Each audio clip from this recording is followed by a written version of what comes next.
¿Qué son los valores? En la clase de hoy trabajaremos con el concepto de valor. Intentaremos buscar dónde ubicamos los valores en la realidad, en qué esfera se hallan, si es posible armar una escala de valores, cómo podemos reconocer estos valores en los objetos y también si hay polaridad en los valores, si los podemos calificar en positivos y negativos. Todo esto es indispensable para la futura enseñanza en valores. Primero debemos reconocer lo que es un valor si después queremos trabajar con nuestros alumnos con estos valores. Para comenzar hablando de los valores, podemos poner ejemplos de valores de todas las épocas, como la belleza, la justicia, el bien y la santidad.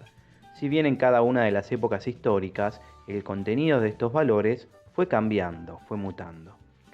Ya hemos reconocido a la axiología como aquella disciplina que se encarga de estudiar los valores, y será la reflexión axiológica entonces la que nos permita estudiar los valores.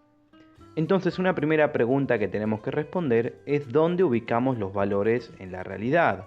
¿Dónde se encuentran los valores? Tenemos varias opciones para responder esta pregunta. En primer lugar, podríamos decir que los valores están en el mundo físico, que los valores son las cosas. En segundo lugar, podríamos decir que no están en el mundo físico, sino en el mundo ideal. Los valores son más bien ideas, esencias, conceptos, relaciones. O podríamos decir que en el mundo psíquico-espiritual, en la esfera de la subjetividad, en el yo, digamos en la conciencia, en el ámbito de la esfera personal de cada uno, en la interioridad de cada persona. Entonces, en este caso, los valores se corresponderían con estados psicológicos, es decir, es aquello que nos agrada, es aquello que deseamos, es el objeto de nuestro interés. Los valores serían entonces meras vivencias interiores. Ahora, frente a estas tres opciones, ¿en qué esfera se encuentran realmente o definitivamente los valores? Los valores no son las cosas, pero hay gente que los confunde. ¿Por qué? Porque en realidad las cosas son los depositarios de los valores. Podemos decir que los objetos materiales son los que sostienen a los valores, que revisten ciertos valores. Los valores no existen por sí mismos, sino que descansan en un depositario, en un sostén, que por lo general es corporal. Por ejemplo, la belleza no existe por sí sola flotando en el aire, sino que está incorporada a algún objeto físico, a una tela, a una piedra, a un cuerpo humano, etc. Es por eso que podemos decir que el valor es algo así como un parásito, que lleva una vida parasitaria, porque necesita de un depositario en el que descansar, en el cual se tiene que dar. Por eso, desde un principio, hay que dejar bien en claro que cosas y valores no son lo mismo, que las cosas no son valores. Esto queda más claro si reconocemos la siguiente distinción entre bienes y valores. Los bienes equivalen a las cosas valiosas, esto es, a las cosas más el valor que se les ha incorporado. Así, un trozo de mármol es una mera cosa. La mano del escultor le agrega belleza al quitarle todo lo que le sobra, según la irónica imagen de un escultor. Y el mármol cosa, la cosa mármol, se transformará en una estatua, en un bien. La estatua continúa conservando todas las características del mármol común, su peso, su constitución química, su dureza, etc. Se le ha agregado algo, sin embargo, que la ha convertido en estatua. Lo que se le ha agregado es un valor estético. Los valores no son, por consiguiente, ni cosas, ni vivencias, ni esencias. Son valores. Ahora bien, ¿qué son los valores? Dijimos que los valores no existen por sí mismos, al menos en este mundo. Necesitan de un depositario en que descansar. Se nos aparecen, por lo tanto, como meras cualidades de esos depositarios. Belleza de un cuadro, elegancia de un vestido, utilidad de una herramienta. Si observamos el cuadro, el vestido o la herramienta, veremos, sin embargo, que la cualidad valorativa es distinta de las otras cualidades. Existen distintos tipos de cualidades en los objetos. Lo que hay que ver es los valores. ¿Qué tipo de cualidad es? ¿Dónde entra?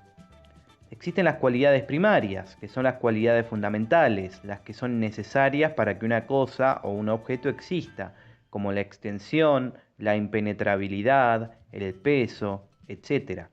Son cualidades compartidas por todas las cosas existentes y sin ellas las cosas no podrían existir.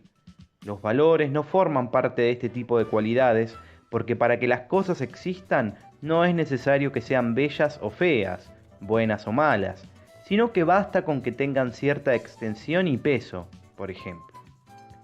Las cualidades sensibles, a distinción de las primeras cualidades, son las cualidades que captamos por los sentidos, como el color, el sabor, el olor, etc.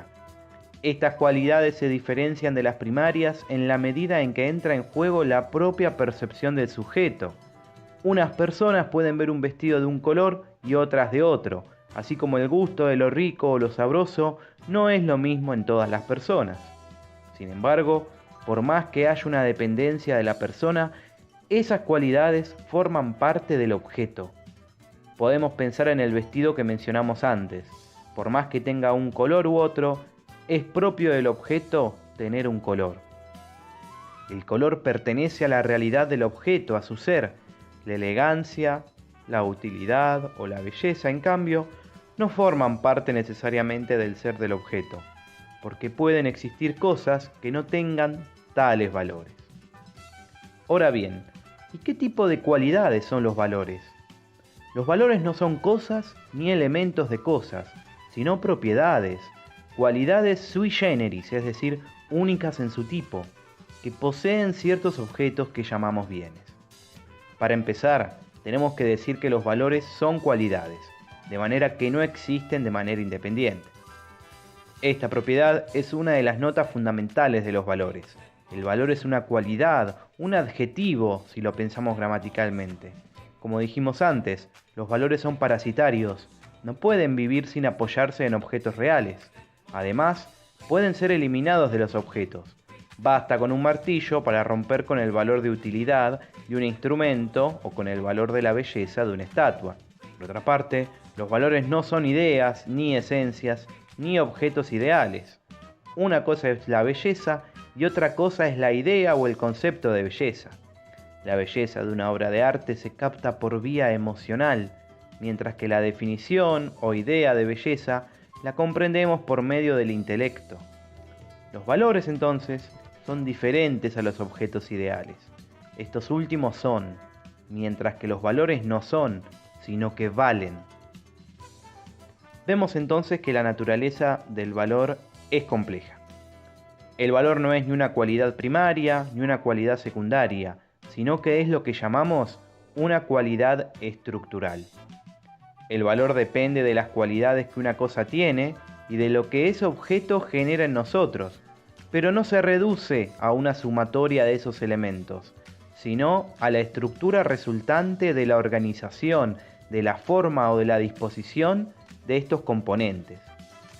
Esto significa que al pensar el valor en términos de estructura, debemos tener en cuenta algunas cosas. En primer lugar, toda estructura se caracteriza por tener propiedades que no se hallan en ninguno de los miembros que la constituyen, sino en el conjunto o totalidad. En este sentido, se opone a la mera suma o agregado mecánico o arbitrario de las partes. Una estructura está formada por miembros, no por partes, y tiene unidad total de sentido y de función. Para hacerlo más sencillo, un ejemplo de estructura lo encontramos en una orquesta sinfónica. La orquesta está formada por distintos músicos que tocan diversos instrumentos. Los miembros que la constituyen son, pues, heterogéneos, y la orquesta no equivale a la suma de los músicos que la forman. Algunos pueden sustituirse y sin embargo conservarse la unidad de la orquesta. Cada músico ejecuta su parte. La función del director es lograr la unidad estructural de la diversidad de músicos e instrumentos. ¿Cómo podemos entonces pensar los valores como cualidades estructurales? Tomemos por caso una estatua o una obra de arte. No podemos reducir su belleza a las cualidades que posee consideradas de manera aislada. No se trata de que la estatua o el cuadro sea bello porque el material utilizado sea bello. porque los colores elegidos sean bellos y porque la forma que le dio el artista a la obra sea bella. De modo que al sumar todos estos elementos bellos tenemos una obra bella.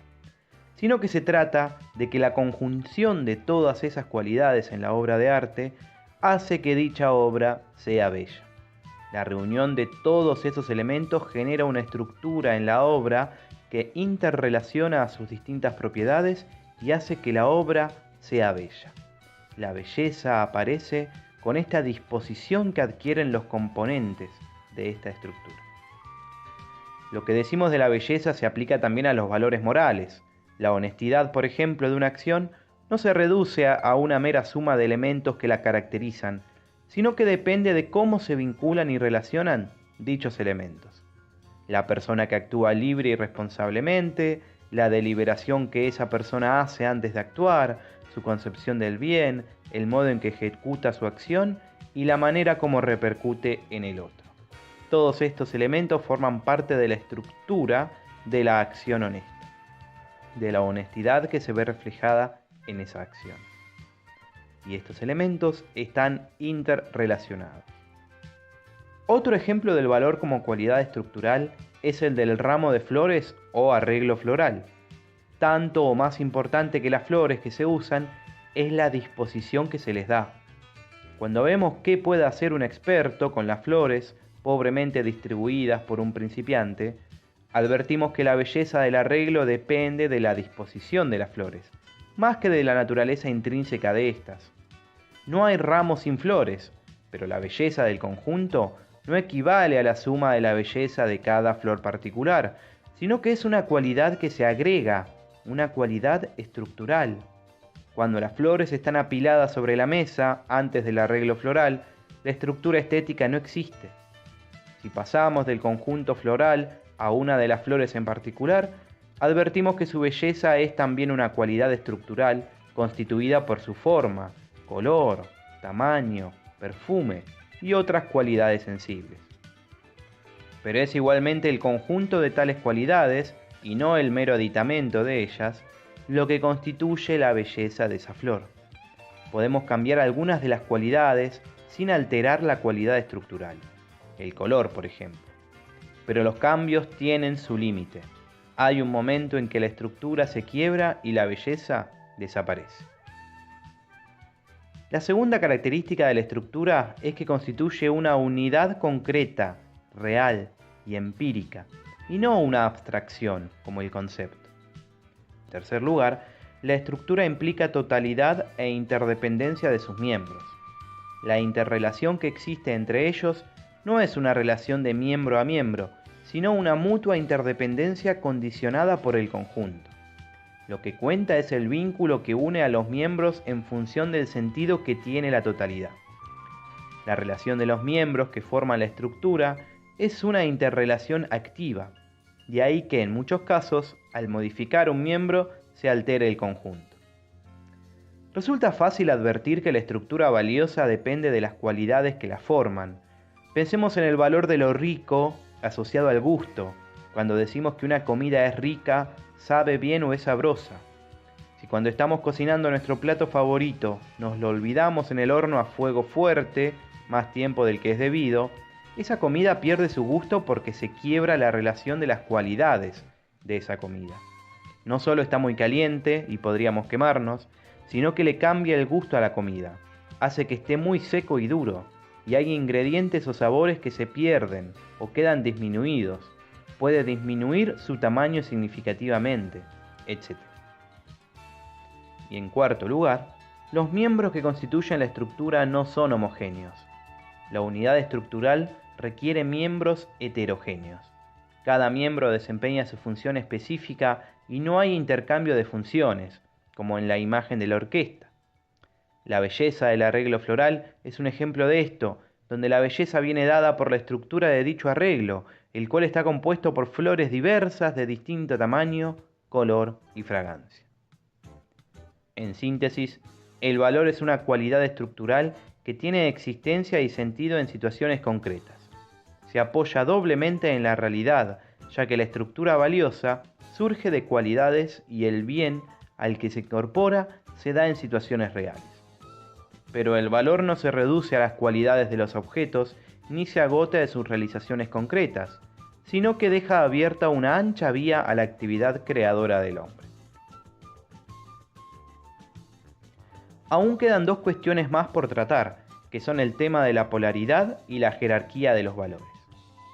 Una característica de los valores es la polaridad. Los valores se pueden desdoblar en valores positivos y valores negativos. La belleza se opone a la fealdad, lo malo a lo bueno, lo injusto a lo justo, etc. ¿Y por qué es importante advertir esta polaridad en los valores? Porque las cosas con las que tratamos día a día, en la medida en que tengan un valor incorporado a ellas, esas cosas no nos dejan indiferentes, sino todo lo contrario. Dependiendo de si una cosa tiene un valor positivo o negativo, esa cosa nos generará una reacción de aceptación y aproximación o de negación y rechazo. Podemos pensar esto, por ejemplo, en el caso del arte. No hay obra de arte que sea neutra, ni persona que se mantenga indiferente al escuchar una sinfonía, leer un poema o ver un cuadro. Otra característica de los valores es que aquellos se encuentran ordenados jerárquicamente, habiendo valores inferiores y valores superiores. Esta jerarquización no debe entenderse como una clasificación, ya que una clasificación no implica necesariamente un orden jerárquico. Por ejemplo, se puede clasificar a los hombres en gordos y flacos, altos y bajos, solteros y casados, etc., sin que ninguno de los grupos tenga mayor jerarquía que el otro. Los valores, en cambio, se dan en su orden jerárquico o tabla de valores. ¿Cómo nos damos cuenta de que existe una jerarquía o tabla de valores? A través de la preferencia que el ser humano tiene por ciertos valores. Al enfrentarse a dos valores, el hombre prefiere comúnmente el superior, aunque a veces elija el inferior por razones circunstanciales. Pero que haya una jerarquía de valores nos sitúa ante un problema. ¿Cuál es ese orden jerárquico de valores? ¿Cómo podemos conocer los criterios para establecer una tabla de valores? ¿Existe una sola tabla de valores? ¿La tabla de valores? Esta problemática ha sido abordada por distintos pensadores y constituye una de las cuestiones centrales de la axiología o estudio de los valores. Independientemente de cómo respondamos estas preguntas, el hombre individualmente, tanto como las comunidades y grupos culturales concretos, se manejan con alguna tabla. Es cierto que tales tablas no son fijas sino fluctuantes, y no siempre coherentes, pero es indudable que nuestro comportamiento frente al prójimo, sus actos, las creaciones estéticas, etc., son juzgados y preferidos de acuerdo con una tabla de valores. Esta tabla de valores es el resultado de una compleja interrelación de valores, interrelación que varía según la situación en la que se halla la persona, la comunidad y la humanidad. Esta situación está constituida por distintos elementos, como el ambiente físico. Si hay un terremoto o un huracán, no vamos a elegir lo mismo que en un momento de tranquilidad. Otra situación la constituye el ambiente cultural. En Occidente, la fidelidad de un marido a su esposa es considerado un valor positivo, pero en los países árabes que aceptan la poligamia, esta forma de exclusividad no constituye ningún valor. Al contrario, un marido tiene mayor estima social según la mayor cantidad de esposas con las que convive. Otro elemento que integra la situación es el medio social. Para un aristócrata, usar el mismo vestido en dos fiestas diferentes durante la misma temporada sería un disvalor. Otro elemento son las necesidades y las expectativas. Si espero graduarme este año, voy a aplazar algunos proyectos que hasta ahora no había querido postergar. Y por último, también está el elemento del factor tempo-espacial. Seguramente no evalúa y conforma sus valores de la misma manera una persona que vive en un país subdesarrollado, gobernado por un régimen dictatorial, que quien vive en la próspera campiña de un país desarrollado y democrático. Hasta aquí los contenidos de la clase de hoy. Hemos explicado no solo qué son los valores, sino también en qué plano se encuentran. Reconocimos la existencia de una jerarquía y polaridad en ellos, e identificamos la presencia de ciertas circunstancias que forman parte de la situación. situación que nos lleva a optar por un valor u otro, por un bien u otro.